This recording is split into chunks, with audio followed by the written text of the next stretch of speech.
When Vegeta was about 16 years old and feeling bored, he made the decision to fly to the planet Vesperalis.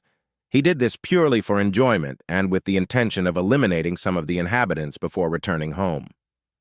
After a flight duration of about 2 months, he finally arrived on the planet Vesperalis. During the flight, he had actually slept for 2 months in the space capsule and occasionally played a bit of pocket billiards.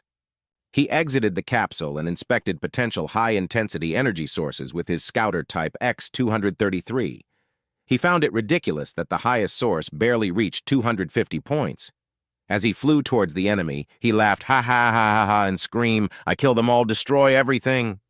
He annihilated everything he saw on his way to the 250-point energy source. Houses, landscapes, just everything. Upon reaching his destination, the king of Vesperalis stood there in horror. He sent his strongest men, but they had no chance at all. Vegeta delivered a few roundhouse kicks, and they were history. Then, the boss of the 250-point energy source arrived, but Vegeta flattened him with just one finger.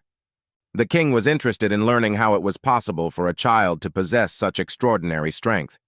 Vegeta told him his story, that he belonged to a warrior race and was born with tremendous fighting power, something that only weaklings like those from the planet Vesperalis and his friends, like the chubby Nappa, could only dream of. Vegeta originally intended to obliterate the king.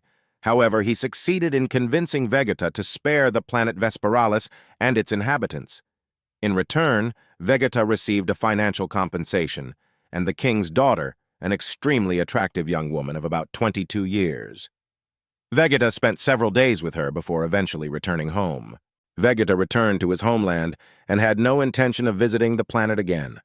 Unbeknownst to him, the woman gave birth to a son who was rumored to be named Chuck Norris.